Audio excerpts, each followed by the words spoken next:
हुकूमत ने तनख्वाहदार तबके को फौरी रिलीफ देने से माजरत कर ली है।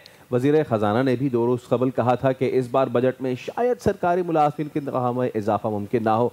दूसरी जानिब वुज़रा और मुशीरों की तनख्वाहों में 188% इजाफा कर दिया गया है।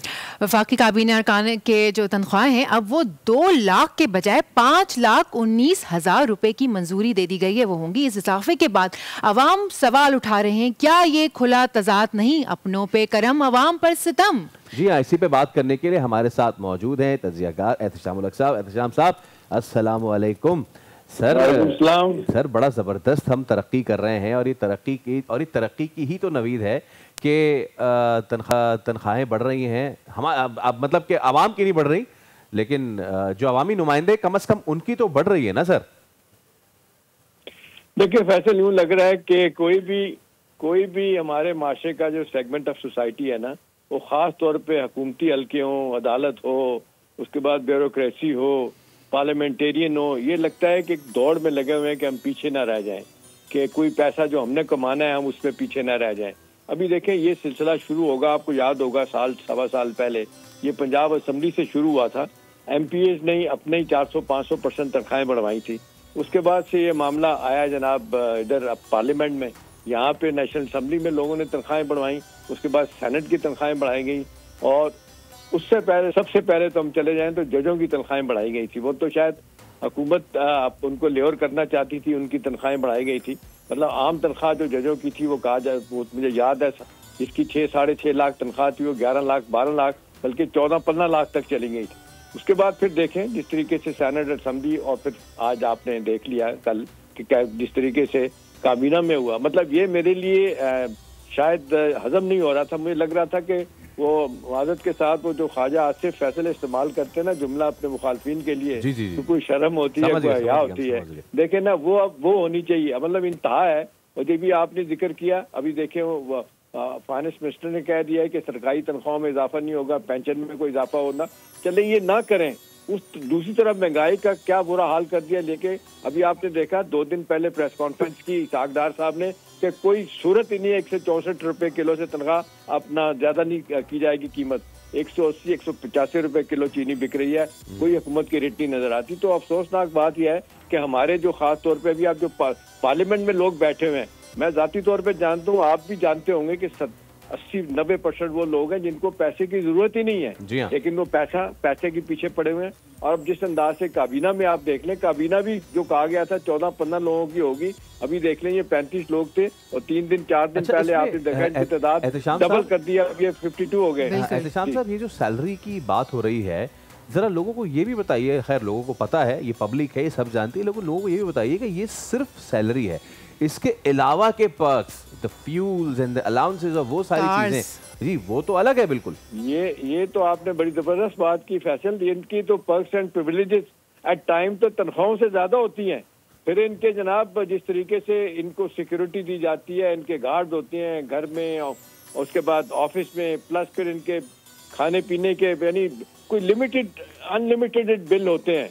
अभी ये जनाब आपको बुलाएंगे खाने पे, अखबार नवीसों को बुलाएंगे, ये करेंगे वो करेंगे, आ जाए। आजकल अफ्तारियों का सिलसिला जारी है। अब अफ्तारियों पे आप किसी बड़े अच्छे होटल में आप 20 लोगों को आप बुला लें तो वहाँ पे भी 8-10 लाख रुपए का खर्चा आता है। तो ये अपनी जेब से देते हैं, ये सब सरकारी खजाने से जाता है। एहतशाम साहब जी, एहतशाम साहब आपने, मैं जो सवाल एक्चुअली करना चाह रही थी वो सारी बात आप खुद ही से करते चले गए।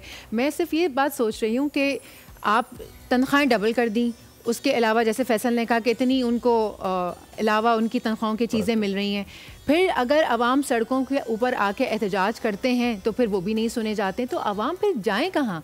क्या खामोश तो बैठ नहीं सकते इन तमाम चीज़ों के बाद?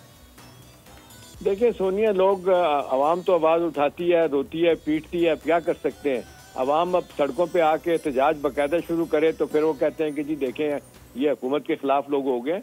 मतलब वो बेचारे एहतजाज ही कर सकते हैं, और फिर यही है कि आप और मैं उनके ब्याह पे बात कर लें, लिखने वाले बात कर लें, लेकिन ध्यानदारी की बात है कि जिस तरीके से महंगाई बड़ी, मुझे अफसोस होता है फैसल और सोनिया ये कहते हुए, जब ये कहते हैं कि 40% से हम अब सिंगल डिजिट 4% हमारी महंगाई होगी, नहीं हुई महंगाई।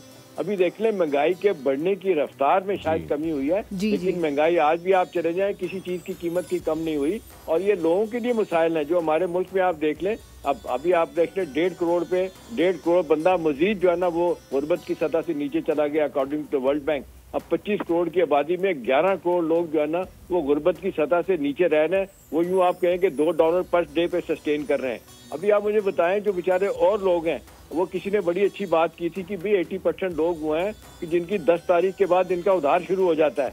आप उनसे जाके पूछिए उनके क्या मसाइल हैं, लेकिन इसका फायदा कोई नहीं है। फैसल हम बूढ़े हो गए यही बातें करते हुए। इसका आप देखने जितने हुक्मरान हैं उनकी कोई सेहत पे जू नहीं रिंगती है। वो अपने मामला ठीक रखना चाहते हैं। अपने देखने जितने आपके पार्लियामेंटेरियंस हैं, अभी देखें पीपल्स पार्टी PMLN की लड़ाई किस बात पे हुई, खत्म किस बात पे हुई कि जी हमारे फंड बढ़ा दिए जाएं।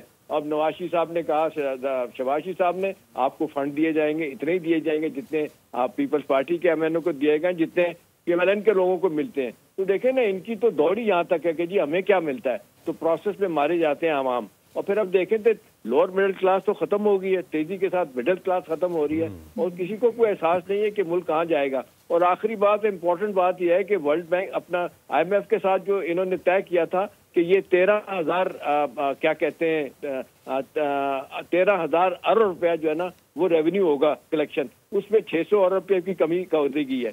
अब कहा जा रहा है कि जी अगले माली साल के लिए वो फिर दोबारा से 15,000 रुपये का वो रख रहे हैं, क्या कहते हैं कि जी रेवेन्यू का टारगेट। वो रेवेन्यू का टारगेट कैसे पूरा कर रहे हैं? आपसे और हमसे। अब वर्चुअली आलम ये हो गया कि तनख्वाहदार तबका 45% तनख्वाहें अपना उन पर टैक्स लगा, 10% सरचार्ज कर लें तो 55% आप जो तनख्वाह फैसल लेके जाते हैं वो कम हो जाती है। सोनिया तनख्वाह लेके जाती हैं, खुश ना हो कि आप ईद बड़े अच्छे तरीके से मना लेंगी, ऐसा नहीं है। तो लेकिन अफसोस होता है कि किसी को कोई ख्याल ही नहीं है कि लोगों का सोचा जाए। अब क्या किया जा सकता है सिवाय इसके एहतजाज किया जाए, लेकिन ये लोग किसी सूरत में भी अपने मफादात पे जद आने देने के लिए तैयार नहीं है। ये अपने मफादात पार्लियामेंटेरियन हो, आप हमारी सिविल सोसाइटी, अब ब्यूरोक्रेसी हो, हमारी अदलिया हो, सारे जो है ना वो खूब माल बना रहे हैं और प्रोसेस में आम आदमी मारा जा रहा है। जी जनाबे वाला, ठीक है सर, बहुत शुक्रिया आपका एहतशामुल हक साहब। और उम्मीद करते, दुआ करते, देखें ये नहीं है कि किसी की तनख्वाह बढ़ने पे किसी को कोई मसले मसाइल हैं।